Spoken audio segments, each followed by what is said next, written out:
Fala Bugrino, fala Bugrina, bem-vindos ao Bom Dia Guarani de hoje, hein? Hoje, segunda-feira, 15 de dezembro de 2025, comentei com vocês, né? Hoje faz exatamente 25 anos que meu avô, que jogou no Guarani nos anos 30 e 40, meu avô Ninal, faleceu.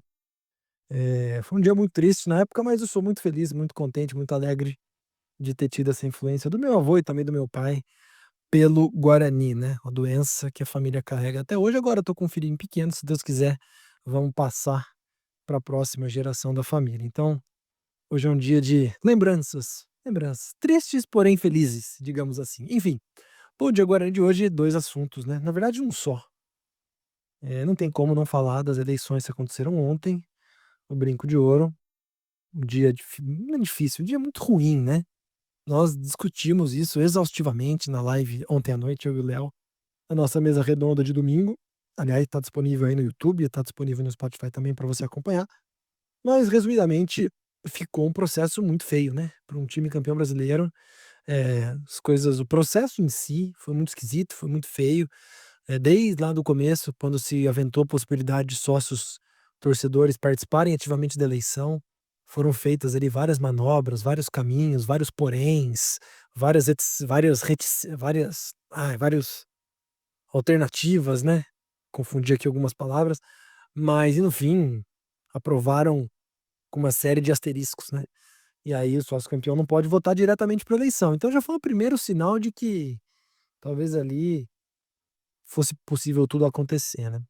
E aí, no fim, o episódio mais lamentável foi essa impugnação de última hora da chapa de oposição, meu Bugre Forte, liderada aí pelo Felipe Rosselli, impugnação que aconteceu no sábado de manhã, por um argumento, por um motivo que já tinha sido alvo de discussão da comissão eleitoral durante a semana, que a comissão eleitoral se posicionou indeferindo o pedido de impugnação. Quem fez o pedido foi a chapa de situação, a Avante Meu Bugre.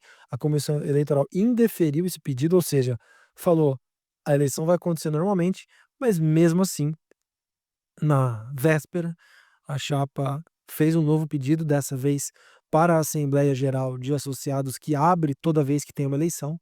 Quando há algum tema pendente, a Assembleia se posiciona.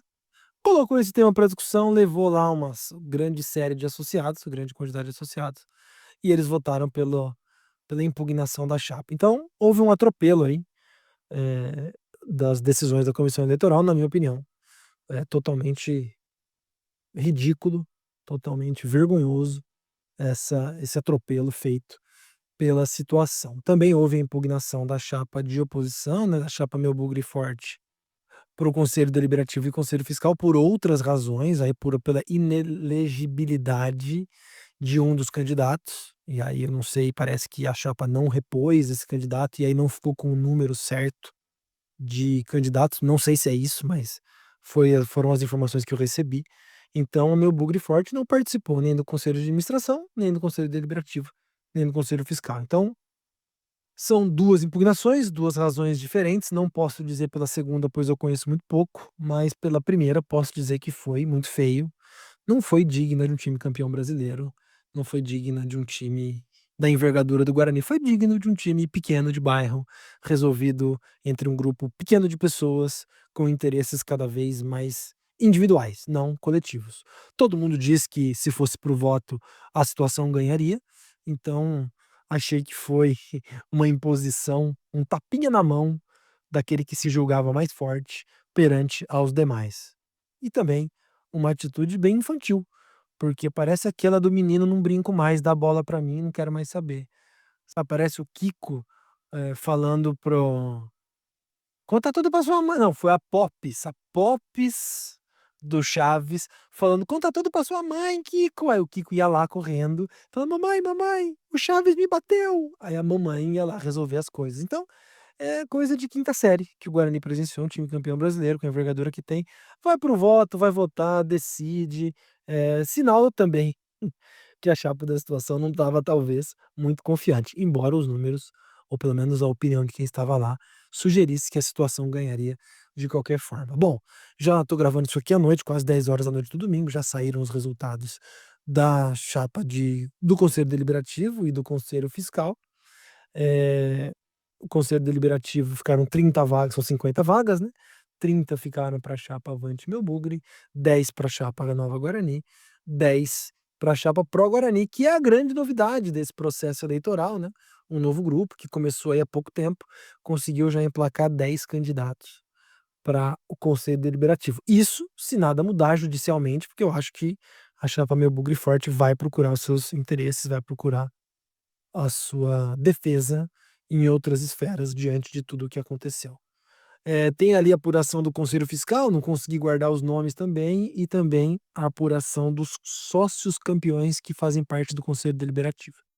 Então é esse o cenário, né, um domingo muito triste no sentido político, e que, como eu disse reiteradas vezes aí, tanto nas redes sociais como na live de ontem, que graças a Deus, tomara que seja a última eleição da história do Guarani, que nesse período de 3 anos o clube se torne SAF urgentemente e acabe com essas discussões mesquinhas, egoístas, individualistas, pequenas, que tomam conta do Guarani. Lamentavelmente, a gente tem visto, não é a primeira vez que essas manobras em dias de eleição acontecem, não é a primeira vez que essa eleição pode acabar judicializada.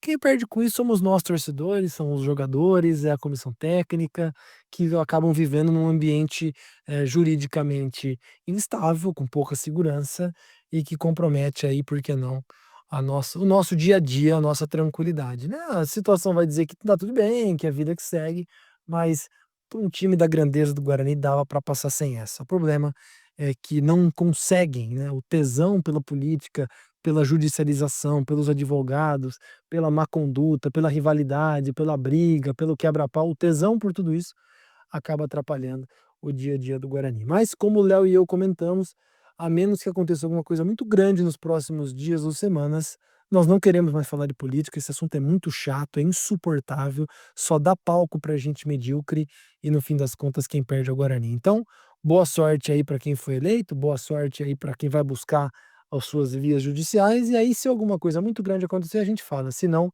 o foco é 100% no Guarani, 100% no futebol e nas campanhas que temos em 2026. Então, esse é o resumo do Bom Dia Guarani de hoje. Convido você para acompanhar a nossa live de ontem, está disponível no YouTube e no Spotify.